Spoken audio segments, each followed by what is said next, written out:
Hello and welcome back to Ambitious. So, as you may have heard in the last episode, I have been traveling a little bit more than usual, and I am very excited for today because I am back in the studio.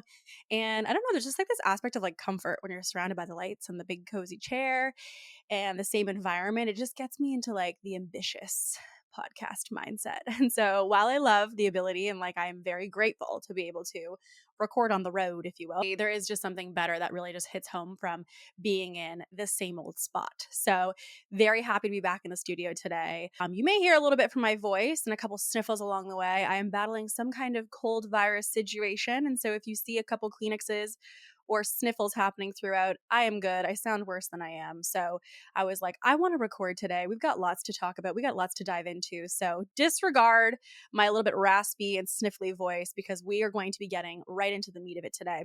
Because the intention of today that I really want to have you walk away from is getting clarity of how to do quarterly planning. And I think quarterly planning, at least for me and my business, was something that was like super overwhelming because I had no idea where to start when it came to quarterly planning. Like I knew people would talk about it, people would say it was important, but I was like, what does that mean? What do I look at? It felt really overwhelming. I never really knew what that looked like. I never really knew what it meant to do quarterly planning. And as the years passed in my business, I started to get more and more experience and frankly, more and more clarity of the impact of what quarterly planning could do for your business. And so I want to make it really simple today. And I'm going to break this down into steps. And if there was any episode that I would tell you you want to break a piece of paper and pen for, it is going to be today's episode because this is something that really is like a funnel of decisions. It's a funnel of clarity. And so as you go through the different steps, you're going to get down to that action items list that you're going to then execute to get to the goals that you want this year. And so this is your note. This is your reminder. If you want to pause the episode, go grab a piece of paper and pen, grab that fresh Google Doc. There's no better feeling than that, by the way, and making notes into this so that we can build out your quarterly plan. And this is something that you're going to do every quarter. So every 3 months, starting January 1, typically is when most people will do this. January, February, March being Q1, and every 3 months after that, then you have Q2, Q3, Q4. And one of the things that I will say before we dive into today is I think, there's been a lot of lessons that I've had over doing quarterly planning. And I used to frankly do it wrong. I used to have this like beautiful blueprint of like, say I wanted to make, $1 million. I'd be like, perfect. I'm going to make 250 in Q1 and 250 in Q2 and 250 in Q3. And anybody who's experienced in business can tell you that while you have the calculations and the vision of what you want to achieve, there's reality to contend with. And I think what ends up happening if we're not going through the series of questions we're going to ask today is that you have this annual goal. You have this annual vision of what you're going for. But then you end up defeated year after year because you're like, I didn't hit it. I didn't hit it. And oftentimes the reason we're not hitting that annual goal is because we're not actually reverse engineering the steps that are necessary to get there and then asking ourselves the tough questions of, do I have the resources to achieve that? Do I have the plan in place to achieve that? And really giving ourselves the blueprint to getting there. A lot of the time when someone says like, what's your goal for this year? You're like, okay, well, I want to make X amount of money or I want to achieve this thing, but you don't really reverse engineer before you state that. And so really my goal today is to help you to not only understand where it is you want to go, but also what the steps would look like in you getting there and how to really break that down to be tangible. And this is frankly like the exact exercise. I will be totally transparent with you.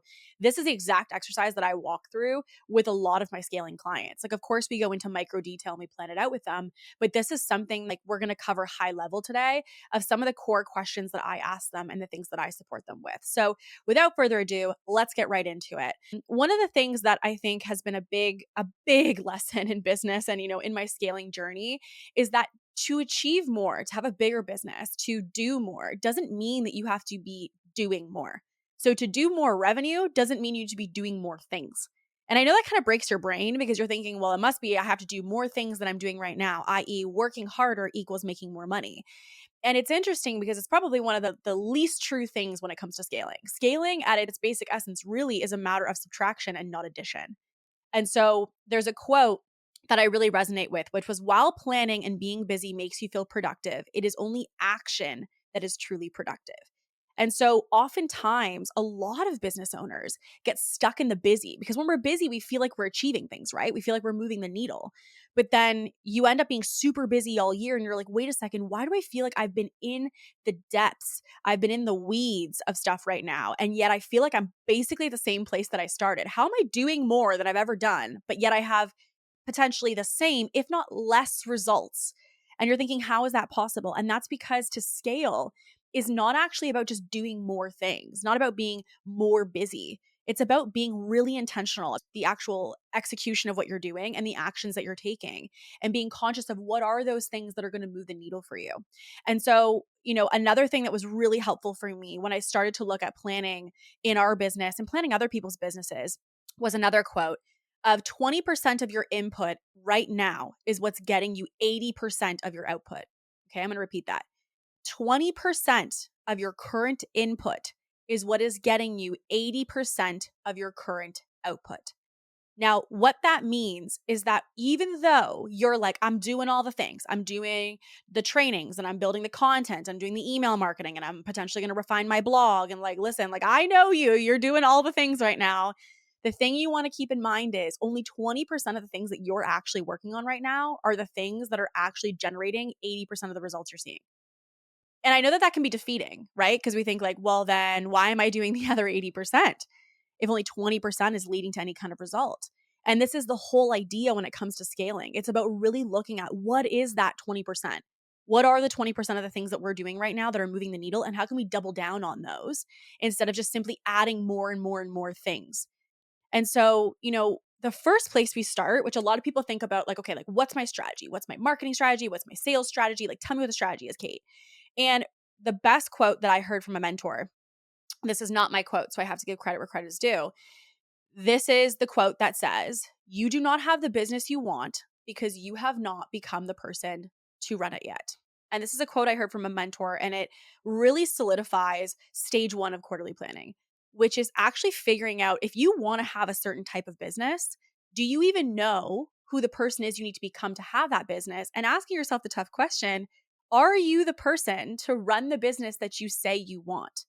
And you guys have heard this in earlier episodes. I've talked about this. I went to a past mentor and I had said, hey, I want to have a 7-figure business. And he was like, frankly, you don't deserve it because you haven't started operating as the person to run a 7-figure business.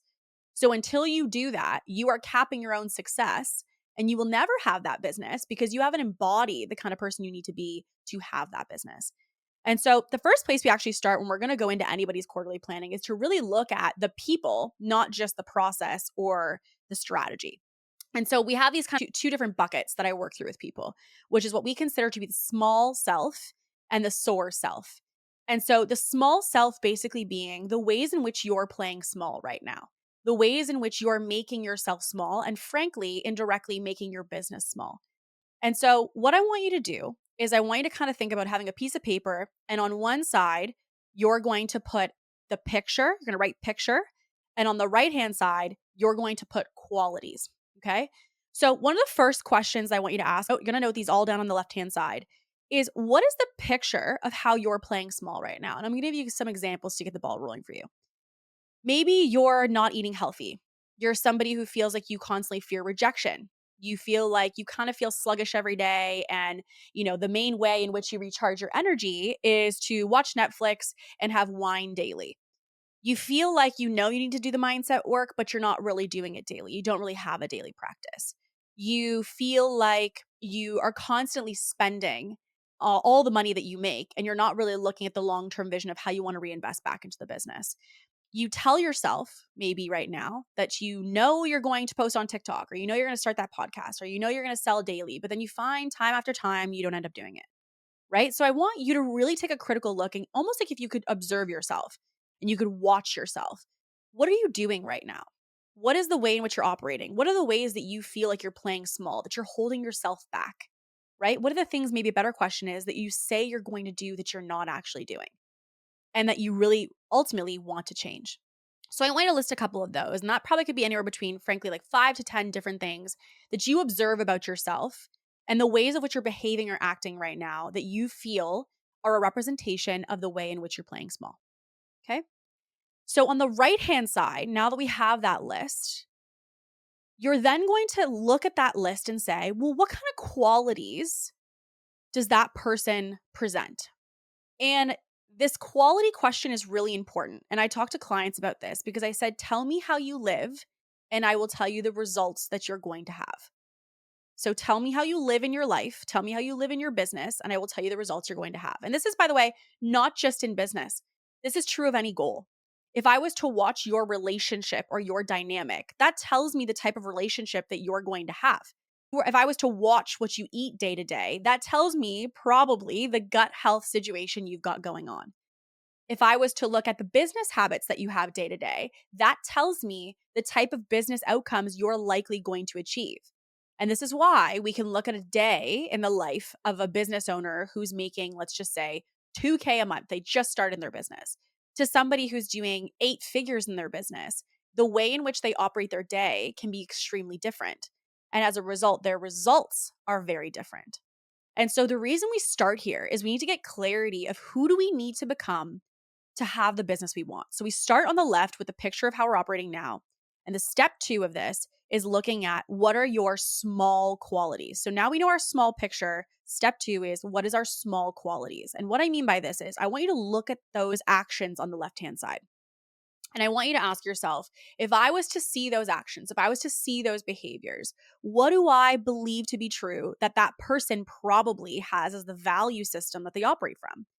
So if we go back to those list of examples I gave you, they're probably somebody who overthinks, right? They're probably someone who maybe is hesitant. Maybe you lack self-awareness. You feel scared. You're fearful. You're anxious about results. Like, I want you to give me the values, the beliefs that that person must hold if they are somebody that is playing small. If they have those actions or they have those behaviors and they're playing small, what are the qualities or the beliefs that they must have in order to have those actions? Okay, so that's going to be your step 2. That is what we call the small self. This is the small self versus the Soar self exercise, okay? So on the left-hand side, you've got your small picture, and on the right-hand side, you've got your small qualities, okay? So left hand being the actions you're taking, right hand being the qualities that you must believe or the belief system must have to have that be your day-to-day reality. Now, let's go future scope. Okay. So once you're done that, you're then going to look at your Soar self, which is the self of the results or the outcome that you ultimately are looking to achieve. So when I went to this exercise, when I first started getting into quarterly planning, because frankly, up until that point, business planning was like me on my notes pad being like, I want to start a mastermind. Like, it wasn't something that had a ton of intention to it. Right. And so this is where I started. I actually started on being like, who do I need to be to have the business that I want to have? And so I had this really tough conversation with myself to say, where do I need to level up? Where do I need to develop? And so the Soar self is really looking at the person you want to be and thinking about that goal you have in mind. Maybe it's a revenue goal, maybe it's an impact goal, whatever that vision looks like for you. And this can be a year from now, it could be 5 years from now. I want you to even just potentially like close your eyes and tune into, who do I want to be as a business owner? The results of my business. I want you to picture that for a second.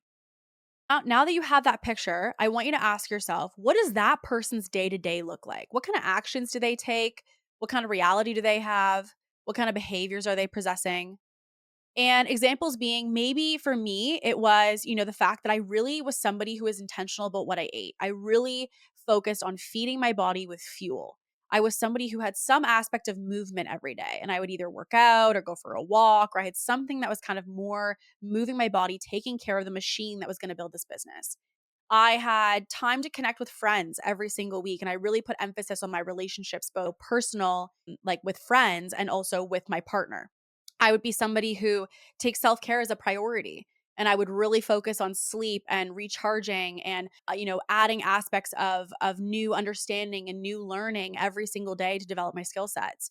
I would be somebody who's committed to personal development. I'd be at events and I'd be listening to podcasts and I'd be reading books consistently. And I would be somebody who measured my results based off of a quarter or 6 months or a year at a time, not just on the one day, because I wasn't going to be somebody who felt that if I had an off day that I was going to quit and wait on quote unquote until Monday. I was really somebody that believed in the compound effect and consistency over time. And that's what I valued. So that was really looking at, like, how do they operate their day? What are the things that they do? What does their week look like? And paint a picture of that. And look, get as specific as you can. The more clarity and the more depth of the vision that you have, the more clear we're going to be able to execute on that. Okay. So this is your SOAR picture. This is the SOAR reality. That's on the left-hand side again. Okay. So we have our left-hand side for our small exercise was the small picture. On the right-hand side was the qualities. Now we have on the left-hand side the SOAR picture of your piece of paper. And on the right-hand side, we're going to go into our SOAR qualities. And so for myself, I started to think about, okay, well, if I am the business owner who's that SOAR self, like I'm thinking at this time, I wanted to have a 7-figure business when I first started quarterly planning. And I had probably, I'm going to say like probably around a $250,000 a year business when I first started doing this exercise. And I really wanted a year cash. And so I'm like, what kind of qualities does me at 7 figures have and possess? And so I noted these. I had confident, consistent, certain, takes action, takes bold action, and is bold in her beliefs and her execution, is courageous, is powerful, has an aspect of feeling peaceful, calm, and is ultimately extremely committed to her mission. So I started to see the contrast, and there's a reason that we put side by side is so that you can see the way in which you may be operating now, and then future scope to the way in which you may need to operate to have the business or the reality that you want. And so when we look at these, right, you've got on the initial list, if we think about the qualities, we've got someone who's scared and fearful and uncertain and overthinker and reserved, is how I originally had self-identified the qualities that I was living my life by. And then when I thought about that 7-figure self who was on stages and, flash forward now, had a podcast and was doing, public speaking, had the sales that I wanted and the team that I wanted and the impact that it became very evident that I was not operating the values I needed, and I needed to embody these values first to be able to execute in alignment with that. There's the end outcome and people see action, but really what it becomes is that who you are right now is a byproduct of your belief system. So if you think about what you want to achieve, we first have to figure out, what do we need to believe to be true? And only once you believe it can you then become it. And when you become it, can you ultimately have it? And so a lot of people think about, how do I have as the first thing that they look at when they're looking to achieve the goals in the business. First, you need to start with your belief system, because your belief system is the thing that's determining your actions you're taking every day. And those actions are the things that are determining the results. And so the results are not where we start. We start with the belief system that you have, because that is your compass right now, whether you realize it consciously or not, that is guiding your every single day and the outcomes you're going to have from it. So the first step in quarterly planning is figuring out, who are you now and who is it that you need to become? Because again, back to the quote that I got from a mentor, which was that you don't have that you want because you haven't become the person to run it yet. So that's step one. Now, in quarterly planning, as I said earlier, this is a process of breaking it down piece by piece, bite by bite. This is not a matter of you going like initially the gate to it's really about an upside down triangle. It really is that. And if you want to draw that as a visual, that's actually how we teach this when we teach quarterly planning, section by section. And I'm going to break these down to steps for you. So if you want to kind of start drawing your triangle, feel free to do so, your upside down triangle. So step one is we're going to be looking at your 3-year vision. And I can't tell you how many business owners that I have worked with who are like, okay, yes, like I want to like go achieve big. I'm like, amazing. I love that for you. What's the vision? And they're like, what? And I'm like, what's the vision? Like, what do you want to achieve? The number one thing that I hear is, oh, I want to hit X amount of revenue. And I understand that. Obviously, we need to have financial targets for the business, but there's also this aspect of needing to have more depth than just a financial target. Because frankly, as I can tell you, as somebody who's hit a lot of different financial targets, the financial target alone is not going to be the thing that helps to guide you in the development towards your vision. And so we need to get clear on like, what is it that we're even looking to achieve in the next 3 years? And so this section is really going to be asking yourself, what is that ultimate 3-year vision? Okay. So what is also the vision for each department of your business? And departments meaning, and kind of some of the ways in which we break these down, are financial target. Okay. Delivery, i.e. clients, offers, delivery within your business. Third, your marketing. So what do you want to see happen within your marketing? Sales, and also give back, which is what is something you want to do from strictly impact focus. And the last one being personal. Not in order, by the way. These are just a list of the ones you want to cover. They're not in order of priority. They're all equal. And so what we want to look at is, what is the 3-year ultimate vision? What is the vision for each department of your business and your life? What is your financial target? Do you know that? And what is the vision for yourself, but also most importantly for your team? And so if you have a team, this is really important to get clarity on, because your team cannot follow you if they don't know where you're going.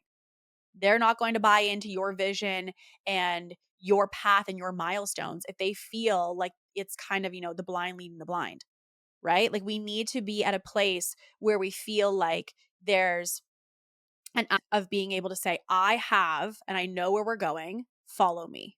Okay. So one of the things that we're going to look at is the financial target. So 2 things that I want you to look at are, what is the total amount of revenue that you want to achieve? So what is the total amount of money that you want to bring in this year? And I want you to look at that as a total for the year, but I also want you to look at that as a total per month. Okay. So each month, what is your target?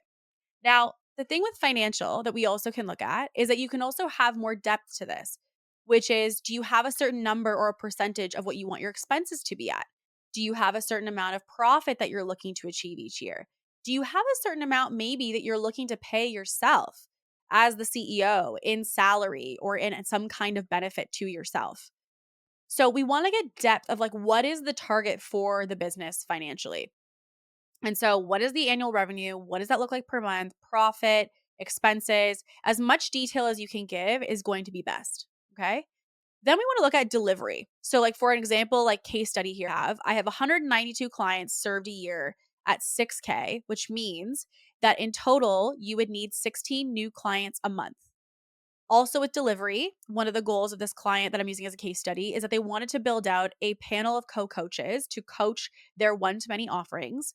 And they also had the goal of hosting one event per year that was specifically designed for their existing clients and to be a community and a connection piece for their clients. And so that was their delivery goals. So how many clients they wanted a year, at what price point, how many per month, did they want something to change when it came to the actual structure inside? So maybe it's a certain module type of structure. Is it or a support team? Is it events? Like, what is it that we want to basically be adding to this? So marketing was another one. This marketing bucket was to create a podcast that was showcased on multiple platforms, to do public speaking in front of ideal client audiences, and to be able to connect more in networking opportunities with peers to be better known within the industry. Okay. Podcast, launching public speaking, and doing more networking events to be able to be seen and understood by peers.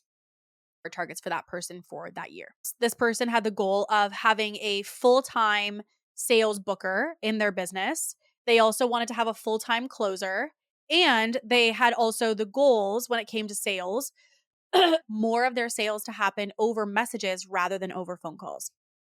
And so they started to really look at, okay, well, what does that look like for us in the sense of, how do we want to reverse engineer this?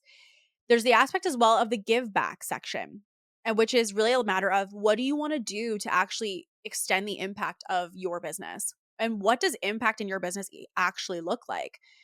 So for this was to donate to a low income and also to help those who have low income to be able to start a business, and to provide scholarships to women to be able to coach with their business. So they wanted to have a set amount of scholarships per year. They also wanted to give back to a charity, and they also wanted to help women to have resources to be able to understand how to grow and launch a business and have the resources to do so. See here, this really is breaking it down by department. We've got financial, delivery to clients and your offerings, marketing goals, sales goals, give back. There's also the aspect of the personal goal. And in the personal goal, or in the personal bucket, we're looking to see, what are your personal goals that you're working toward, and how does your business align with those?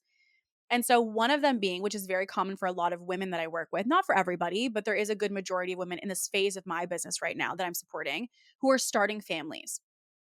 And women who are either starting their family or extending or their family, and they want to have more time at home with their kids, and they want a business that supports them in doing that. And so the goal for them is to be able to have X size of business, but most importantly, to be able to do so while also potentially only working, 3 hours a day or 4 hours a day, or working 3 days a week for 8 hours a day, whatever that structure may be. They personally have the goal of taking X amount of vacations per year where they're completely off the grid and nobody can contact them. So there's a variety of different ways of what the personal may mean for you, but it is also important to look at, if you are creating this business that you're working so hard for, what do you this to do to support your personal vision?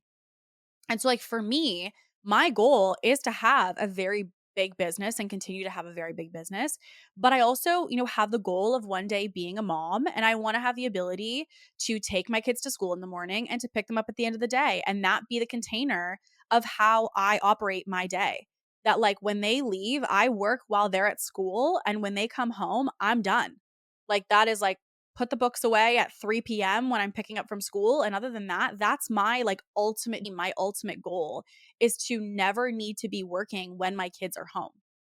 And so that for me is a personal target that I am working toward, which is to make sure the business is structured from such a way that it allows me to do that. And so you want to ask yourself, what are your goals in these buckets? What is the 3-year vision for you financially? What is the 3-year vision for your offerings? What kind of products do you want to make? What kind of programs do you want to create? What kind of services do you want to offer?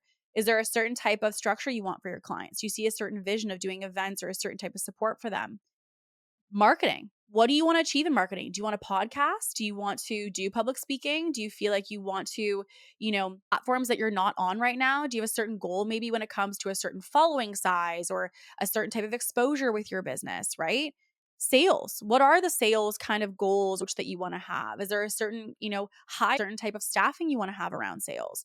And give back in charity. What is something you want to do when it comes to the impact of your business? What is the domino effect that this is going to create outside of anything that you're doing from a online or a business type lens right now? And most importantly, what is your personal goal? What are the things that you're working to achieve personally? And how can we create in the next couple years the execution in your business that you need to achieve the goals that you want? The personal things that are important to you. And again, only you will know what those are. So that's going to be step 1, the top of your upside down triangle. Okay. So step is where we're going to actually take that 3-year vision. Now that we have clarity of that. So once you're done with that section, you're going to go to step 2, which is the annual. An annual really looking at how does the 3-year vision ultimately connect to the 1-year vision. And the thing that I think is my biggest learning, which is what most people look at with quarterly planning. They think about, okay, what do I want to do this year? Everyone knows what they want to do this year. Very few people know what they want to do in 3 years. But when it comes to 1 year, the other thing I will also say is there's this duality that I feel around like a 1-year target, because people really overestimate what can happen in 1 year. But then on the flip side, have an aspect where they really underestimate what can happen in a short amount of time. And so we don't really want to look at assuming we can do a 10-year plan in 1 year, right? Like, we want to be realistic. But in being realistic, we also don't want to cap ourselves on what our potential is. So for me, what I look at is I look at the execution. I look at the things that I have done as the track record of what I am able to achieve. And so even for myself, when I first started my business, like, I hit 7 figures in 18 months of starting my business. And the thing that really tells me, even though, okay, yeah, sure, that's like a fancy number for people to hear of, how did you do it? All of these things. The main thing that actually does for me, in the way that actually supports me, is the fact that it shows me what is possible for me in a set amount of time when I put the right tools and the right approach. And so it shows me the track record of what I can achieve. Now, this is also not to say, by the way, that just because you've had a years in business that you're going to stay at this pace. It's more to say that if you're going for really, really big, out there, outlandish goals, and you're like, is this crazy? Is this too much? The way to know is to really look at what is the consistency of the way in which you've been able to execute until now, and what is the momentum that you have created? Do you have any past evidence that shows you that this is something that is a possibility? And so if you don't have any, it's not to say you can't do it, because obviously when I started my business, I had no past evidence and I hit 7 figures in 18 months. But when you go year after year, and we're talking like in the 3rd year of business, the 5th year of business, right? I've been in business now, I believe it's like 6 years since I started online. And, every single year I get more and more real with myself of what can be done in a certain amount of time, and being really realistic about the outcomes that I can achieve. And so you can't master everything in 1 year. And this was something that I learned the hard way, which is why I have the podcast, to let you guys learn from my mistakes. I learned because I really had thought that I could, blow up my brand in the first year and then also blow up my offerings and, catapult my sales. But then also I could flush out this whole team and have that all established. Like I had all these insane goals for 1 year. And what I learned by default, by just kind of going through the experience, was that you really can't master all of those in 1 year. You have to have an aspect of focus. And so the annual is where we're going to break down what those focuses can be. And I want you to pick 2 or 3 that resonate with you. And you'll know based off of your business right now. But what you want to do is you want to assess your business and you want to say, okay, where am I at right now? And what is the core needles that I need to move? And you have to recognize, which is the hardest part for most businesses, that you're actually not going to be able to do everything at the same time. And frankly, you shouldn't want to anyways. Because when you're scattered and you're like, I'm going to blow up as a brand, I'm going to do the podcast, I'm going to do events, I'm going to do my team, and I'm going to do these offers, I'm going to do the back end, I'm going to do my website, I'm going to do this. You end up really, frankly, doing nothing. You end up moving the needle in nothing. You end up back to the earlier quote that we started with. You end up being really busy and feeling productive versus actually being productive. And they're not the same thing. So in this, I'm going to list out 5 different key categories that we look at. And I want you to pick 2 to 3 that really resonate with you, that you feel are the ones that you most need to work on or most need to see movement in order to see the goals that you want to see happen for your 3 or your 1 year vision to come to life. So number 1 is attract.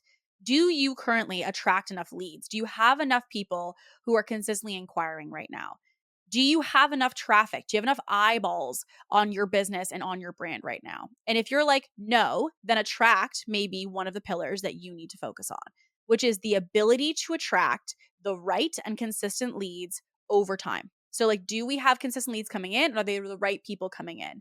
Do you have enough quantity of leads coming in for you to have the sales or the outcome or the results that you want to see happen in your business? So number 1 is attract. Number 2, nurture. If you have people who know who you are they activated and do you have community and do you have brand with those people who know that you exist? This is something that's a big disconnect when it comes to brand. Everyone thinks brand and community is built overnight.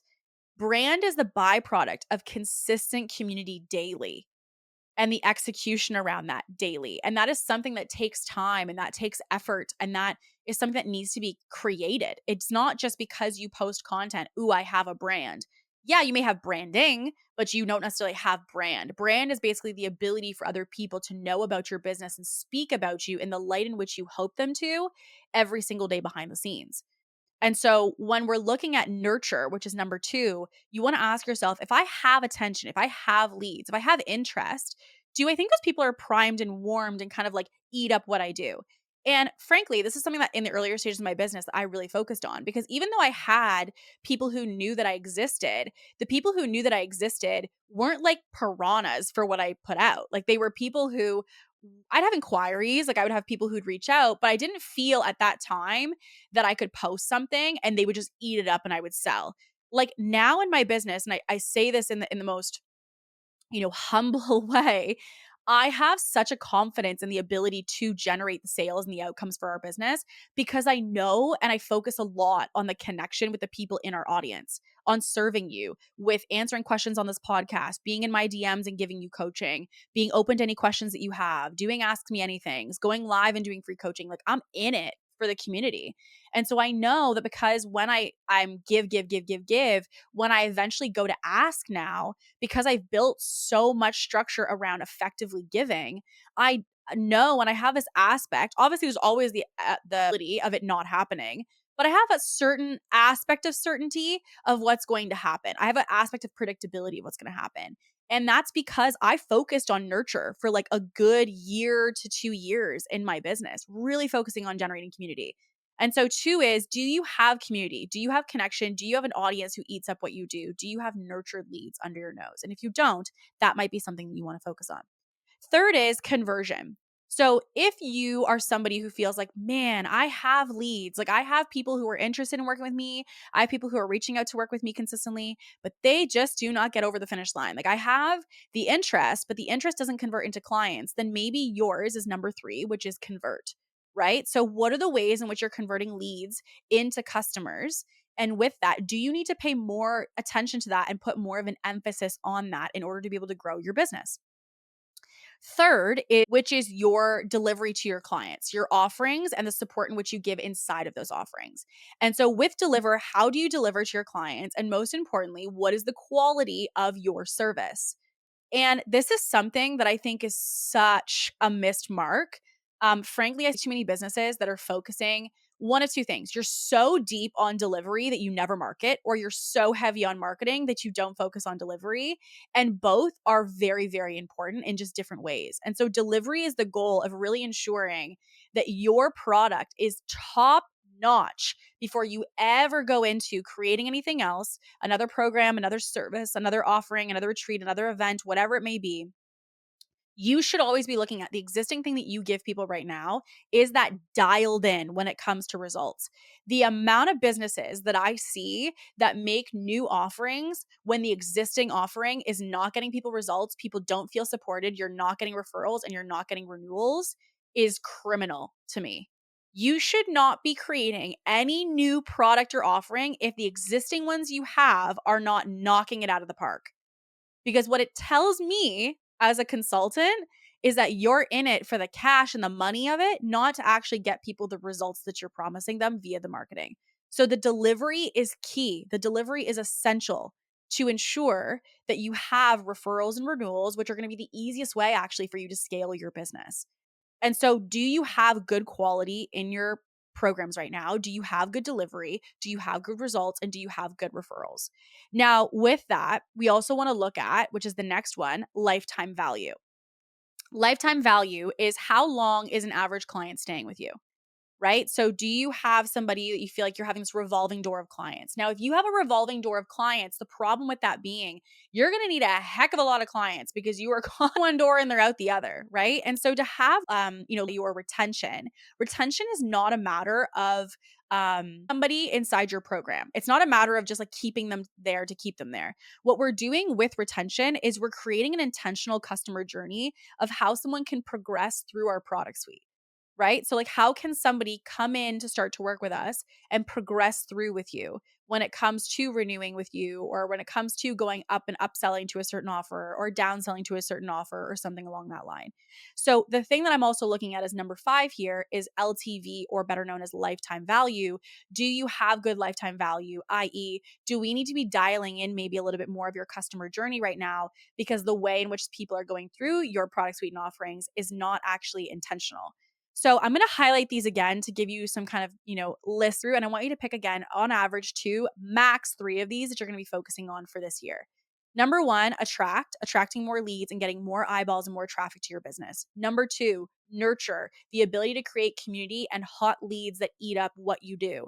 3, conversion. Do you have a ability to convert customers every single day? Are you converting the interest you have into customers? 4, delivery. Do you have intentional offerings that are structured to get people results and that are dialed in? And 5, do you have lifetime value? Do you have people that are, and they're also staying? They're staying within your ecosystem. If you do not have that, then that's going to be something we focus on. So I want you to go through that list, and I want you to ask yourself, of that list, which of those would you say 2 or 3 that you need to focus on? And you're like, well, Kate, I want to focus on all of them. That's where you're going to automatically put yourself in the bucket of not making a ton of progress this year because you're doing too much. I had years where I was really focused on our offerings, then I had other years where I was heavy focused on branding and marketing. And I had other years where I was really, really deep focused on sales and moving what was once all sales calls into all DM sales or 90% DM sales, right? So in doing those, what you're doing is you're really ultimately year after year, you're building the real foundation of your business. You're building the structure that's going to help you to scale into being a 3, a 5, a $7 million company if you should so choose. So we're talking about the annual. What we're looking at is we're going to focus on reverse engineering what that 3-year vision is into what the 1-year vision would be. And with that 1-year vision, right? So we had all those buckets of marketing, sales, give back, delivery. We know the 3-year. We're going to look at the 1-year. And when we're looking at the 1-year and we're outlining those, we want to keep in mind these 5 sections, right? Of attract, nurture, convert, deliver, and lifetime value. Now, when we're looking at, and a common question I get when I even have done VIP days and intensives with people in their team, and they'll say, well, Kate, like, what's reasonable when it comes to, the growth that I can expect? I want to give you a little bit of a reality check when it comes to growth rates. And As I state and as I share these, this is not to say that I'm putting you in a box, okay? You can blow through these growth rates if you really want to. I basically has doubled every single year that we've existed. On average, not every single year, but almost every single year, we have basically doubled our business. And that's not common. And I also, by the way, don't expect that to continue when we get to bigger and bigger numbers, i.e., if I have a $7 million business, I'm not going to do 14 million the next year, right? Like it's not realistic for me to expect as the numbers get bigger that they also continue to double. So I want to also give you some examples of what a growth rate is. And so what I want you to do is you can look at where you're at right now with your business revenue wise, and I'm going to tell you the growth rate. So a slow growth rate in your business is when you've increased your revenue 10% or less. So growing business is 10% or less when it comes to increase. So you've increased your revenue 10% or less when you have a slow growth rate business. A medium growth rate business is a business that increases their revenue 10 to 30% on average every year. Okay. So a growth business is a business that increases revenue on average 30% to 100% that year or year over year. So again, examples, slow is 10% or less, medium is 10 to 30%, fast growth business is 30 to 100%. And I share those because, you can even look up if you're like a little nerd like me, you can look up different businesses and what their growth rates are. So like you could look at a business and say, okay, let's say Apple or Mercedes or like Poppy is a very popular drink right now. Like you can look at those businesses and say, what is their average growth rate? And it really is a reality check because I can't tell you the amount of businesses online that are like, you're going to do a month, the next year you're going to be making 200K months. Yeah, 100% that's possible. It is possible. And like we talked in earlier episodes about, the reality of what it looks like to do that. But the thing I also want to do is just take a moment right now to recognize that you can have massive expanding business. Like you can have a fast growing business. You can be massively, rapidly expanding. But for those of you who feel like you're not doing 100K a month and you're not doing 200K a month, and maybe you're at a 20K month, you're at a 30K month, you're at a 10K month, a 5K month, I don't even care what the number is. Please let this be the validation that you've never gotten from the online world, that if you are doing and putting in the intentional action in your business and you're not 100 and 200 kids, that you are just as much worthy of being here and of growth as the woman beside you. Do not let the screenshots and the messages and I made this much money make you feel that you are not growing your business the quote unquote right way. You deserve to have all of the growth, and you will have all of the growth coming your way, manifesting that for you. But I also want to take a moment to tell you that you are doing an incredible job and that you should not be minimizing the results that you're making in your business, minimizing the growth that you're already achieving because so and so on the internet is posting how much they're making and you're like, "Oh, I'm not making that much." If you are right now at a six-figure business and you go the following year to 170K, and then the following year you go to 250, and the following year you go to 310 or 20, you are growing your business. And just because you didn't go from 2K to 200K overnight does not mean that you do not have a successful business.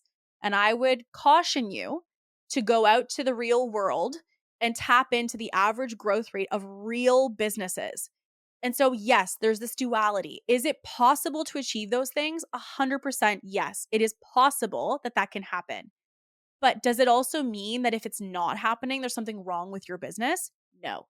And so I wanted to include these rates for that reason, because I think a lot of people feel that something is wrong with their business if they're not going from 10 to 100 or 2 million to 5 million or whatever it is. And there's this kind of pressure that you feel. And that's not yours. That's something you're catching. That's not something that you need to be taught. It's something that's caught from online marketing, frankly. And so I want to just take a second to acknowledge you and say, I really think that if you're putting in the key work right now and you're seeing the needle move in any way, you are growing. Yes, maybe not at the percentage you want to be growing, but that can be adjusted. And even if you do stay at a medium growth rate or a slow growth rate, guess what, honey? You are still growing. You are still growing. So please do not minimize that when you're running these rates for your business. Acknowledge the fact that a growth rate means just that. You are still growing, and that you should give yourself a pat on the work that you've been putting in. 3 is quarterly planning. And this is where we take the big 3-year vision. Okay, so that was step 1. Step 2, we broke it into our annual. We got really clear on what it looks like as an annual target. And we also got really clear focus on our 2 to 3 of our 5 buckets, right? So there was 5. We picked 2 to 3 of the focuses we're going to have of our intention of what we're really trying to move the needle on this year. Now, step 3, we're going to look at building out what I call your boulders. And your boulders are basically the principles, the guiding kind of buckets of what you're focusing on in quarterly planning. And so what I want you to ask yourself is a couple of reflections first before you go into quarterly planning this. So number 1, what do you feel didn't go well last quarter? So if you look at the last 3 months, what do you feel didn't really go to plan? Where do you feel like maybe you missed the mark, you lost focus, it didn't really get the outcomes you were looking for? Like, where do you feel like you would have something different, or you wish you saw something better? Okay. What were things that you feel went well, right? What are the things that you think that, you know what, yeah, we really moved the needle in that regard, or we really saw results in that thing? Like, what was the thing that you feel really did move the needle and got you the outcomes you were looking for? And what are the 6 that you want to celebrate? What are the things that you did that you're like, I'm really proud of what we did there, and I'm really happy with the results that we've achieved? Ones that you hit? What are things that you did? And also, by the way, this is not just financial. These are things of maybe you created a new offer, or you created a whole new level of community that you feel like has never been so engaged. Like, what are those things? Now, when we're looking at our 1 year, I want you to go back to that. And I want you to get clear on what that is. And now that we see the financial goals, we see the understanding of what our intention and our lens of focus is going to be, we want to break these down into 3 core themes. Okay. And so the 3 themes are the 3 areas in which you need to move the needle in order to see those outcomes happen. And so for each, we're going to rinse and repeat the same questions. And I want to give you an example. So one of ours was the aspect of attention. And so we really had this goal, especially of really just generating a lot more eyeballs, right? So like mission number 1 was like, get the eyeballs. And get the eyeballs basically meant that the goal was launch the podcast, get our new website up to have a place to nurture people who we got the eyeballs of, to take the podcast and repurpose it to all the major platforms. So we were on every single platform, and to look at leveraging repurposing to the highest capability and optimizing it so that I could make manually less content, but ultimately get more volume of content out consistently. And in addition to that, we were also going to be adding email, which is something that we have done, but we haven't really done it aggressively, I wouldn't say, in our business up until this point. And so that was kind of like one of our focuses on visibility. The second thing was team, really looking at how can we take the team and make the team something that's a little bit more, we wanted to have less people, but more intentional players on the team that really helped to move the needle. And also with that, one of the goals still inside of 2024 for us is to really ensure that the team is less task driven and more outcome driven. So less do this thing or that thing, and more of let's move the needle and create the outcome milestones. And the third one being that we were expanding our offering and our delivery. So we were dialing on existing offerings that we've had for years now. And we were starting to introduce our series, which is Ambitious Events, which, by the way, you don't currently have your name on for our retreat that is coming up. Make sure that you DM me the word retreat, because you're not going to want to miss this. But Ents was something that we added, and that was really, really excited about. And also in this whole vein of all of this was doing more facilitating and doing more speaking. So I've been doing facilitating of other people's events, and I have also been doing more. And so with all of these, those are core buckets that we wanted to focus on, right? So we wanted marketing bucket of getting new eyeballs. We wanted dialing in delivery and expanding the product suite. We wanted 3, like an NBA team of like X amount of players who really were people who helped to get outcomes and to move the needle. And so when it came to those 3 buckets, I was like, okay, if we see those things move, we will hit the targets we want to hit.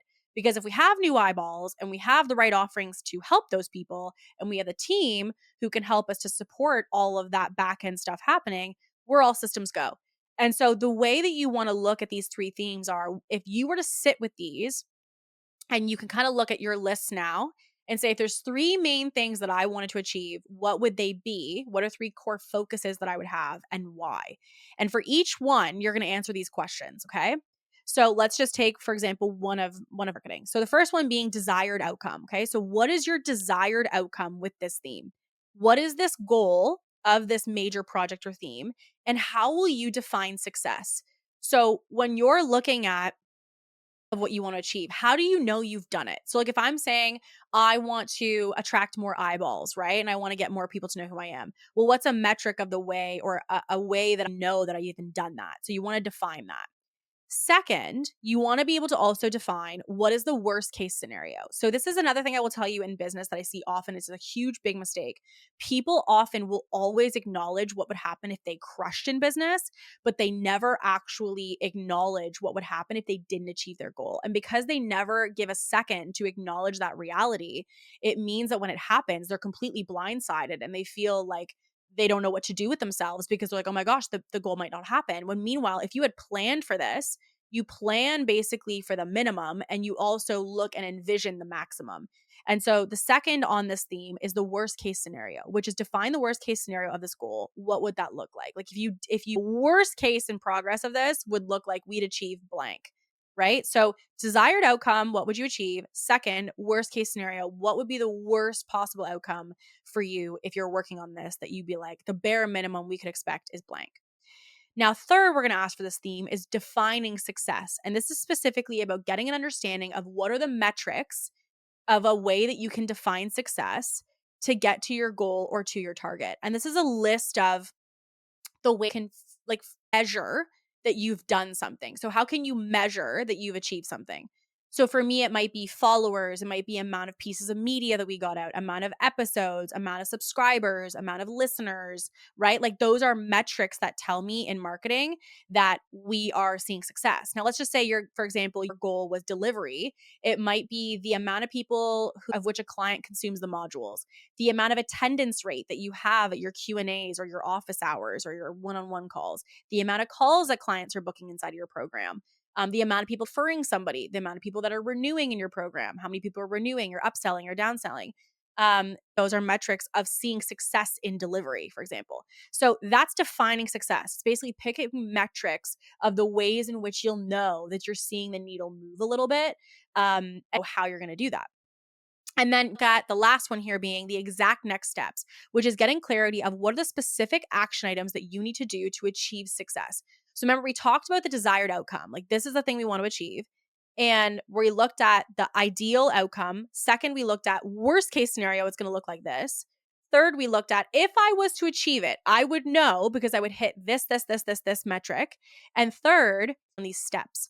And the exact steps are what you need to achieve this. So for me, it may be a weekly podcast episode. I need to get some to post produce it and chop it into clips, which shout out Dear Kels team for the amazing who do our podcast. That need to be created. It may know the YouTube, we use a sister agency for our YouTube portion. So when it to getting YouTube support, getting someone for the podcast support, having somebody to script out the episodes that mean that we have intentional clips to put on social media, manage that Instagram. Like it really is looking at what are the action item lists of the things that we need to create or do or execute that would allow us to see what we want to see happen. And that's the exact next steps. Okay, I'm going to go through them really high level for you so you have them as a list. Number 1, desired outcome. Literally what would happen if you were to achieve it. What does success look like? How do you know that you've achieved the target? What's the outcome we're looking for? 2, worst case scenario. If you were to say worst case outcome that you could possibly think of, what would that be and why? 3, define success, which is metrics of knowing you've achieved the target. How will you quantify that you've been able to get there and that you've actually done the thing other than just you feel like it? And 4th, what are the exact next steps that you're going to take to execute on this theme? So that can be probably anywhere between, frankly, like I would say like 10 different things. This for each of the themes. So for us as a team, we basically go from that marketing goal I talked about, and we go through these 4 questions and we flush these out. And then we go to the team goal and we flush those out. And then we go to the delivery and the offering goal and we flush those out. And so by doing those, what it does is it gives you depth of what you're focusing on that quarter. Now, here's the thing. Quarterly planning is not meant to be something that you do and you put in a Google Doc and you never look at again, okay? Which is the most common way that people do quarterly planning. Quarterly planning is meant to be something that you do that acts as your compass in your business. And so doing this and leaving it in a doc is not the intention. The intention is to use this as your light of what you're doing, your North Star to know what you're doing every single quarter, and you're guiding your decisions through this. So frankly, when I'm working with a business, one of the first things that I'm going to look at is what are the goals that you're looking to achieve, i.e. what is our focus together?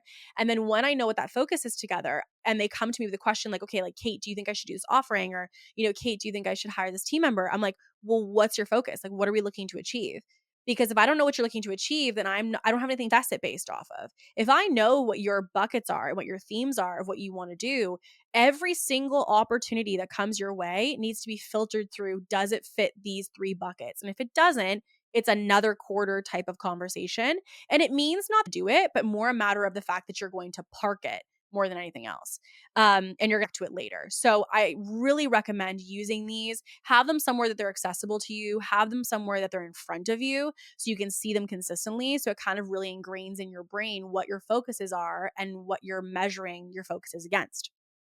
Now, the other steps, which are 4, 5, and 6, are going to be number 4, doing it and breaking it into monthly 30-day increments. So these is really important because it helps you kind of know, how do I take this 3-month vision and break it down per month? So what we would do, for example, is we might say, okay, well, we want to month 1 podcast, month 2 launch the podcast, month 3 we might look at the podcast and start to really see what refinement could be made, right? So that's me taking the podcast goal and breaking it down per month as to what the focus would be. So once you have your 3 themes from your quarterly planning, you can take that and say, okay, well, what do I need to do each month to make that happen? So if I was to break that goal down, say that theme into 3 months, what would each month's focus be? And so you can kind of see as we're talking through this, right? Like it starts with the 3-year vision, then we've got the 1-year vision, then we've got the quarterly vision, and now you've got the monthly vision. Now, the other 2 of step 5 and 6 are optional. What I mean by optional is the way in which you execute them. So the step 5 is putting this into your weekly plan for your business. And the reason that I say that that's optional is it depends on how you want to integrate that. Some people are very like type A and they have every day planned with like this deep work and that deep work. And if that's how your schedule works, then you can literally go in and label your weeks in that month to know when you're going to do all of these things. Another way that's also very effective if you have a team is to use your team meetings as your touch point that allows you to constantly check in on what you're executing every single week based off your quarterly plan. But it really a person as to how you want to integrate the weekly milestones. But this really is a funnel, right? Like we're really going from 3, 1, quarterly, monthly, weekly, and then the last, which is step 6, is daily. Now, that's where I was saying the day is entirely up to you. Now, some people do a very, rigid weekly schedule where every single day and every hour of every day is planned. For some people that works and that makes sense. And for other people, they like kind of operate a little bit more fluid week to week and day to day, which is why I say step 5 and 6 are optional. What I mean by that is the way in which you choose to execute them. The part of quarterly planning that I really care about, frankly, is the fact that you really know your 3-year vision, that you really, really understand your 1-year vision of how you're going to take that 3-year and make it 1 year. You know how to take your 1 year and make it into quarterly, and you know how to take that quarterly and give yourself a focus item per week. How you integrate the weekly and the daily is entirely up to you because it really is different if you're by yourself versus if you have a VA versus if you have a team member or a team of 10, right? Like it looks different when integrated or executed. And so you might note that in like a notes pad or on your Google Calendar. And if you have a team of 10, it's probably going to be a lot more robust and built into ClickUp or a platform somewhere. And so that's why I say those are a little bit more, I would say, like auto.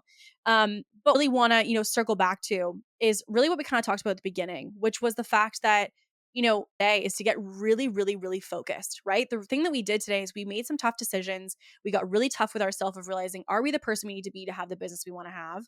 Do we have a plan in place for the things that we say that we want? And if we have goals, what are the milestones that tell us that we're making traction or we're going to hit those goals? And remembering that 20% of what you're doing right now is the thing that's generating 80% of the outputs that you're seeing. 80% of the results that you're seeing are coming from 20% of the things that you're doing. And so, it can feel hard when you feel a lot of noise of seeing what other businesses are doing. This person's launching a course. This person's doing a podcast. This person went on YouTube now. This person's doing vlogs. You're like, man, do I need to do that? Like, should I be doing that? The best thing that I can recommend to you, truthfully, in going through this process, and even for myself, this is something that I always do, is I go inward, like, and I mean inward. Like, I am not looking on social media. I am not looking to anybody else. I will talk obviously with our team and say, hey, like, I'd love to hear your opinion about what you see and I want your feedback. But I listen to music, I think, and I picture my life. I picture the business. I picture our team. I picture our clients. Like, I tune into the business in my lens. And I think when we look outward, really what ends up happening, if I could just be super direct and candid with you, is you create your business off of what you think you need to be doing versus what you in turn naturally, intuitively know that you want to do. And if you are not careful in the way you plan, you're going to be executing on a plan that's really frankly not yours. And so when you're going through this, take this, podcast and come back to it. Run through this like an exercise, pause it and do the exercise and then go to step 2 and pause it and like use this as your cue to go inward for yourself. Literally take a space, get in your office, light a candle, put some good music on in the background, like do something that's just something that kind of tuning into yourself, because looking at other things in your market, especially when you're trying to get clarity of your vision, is only going to cloud that clarity more than it's going to support it.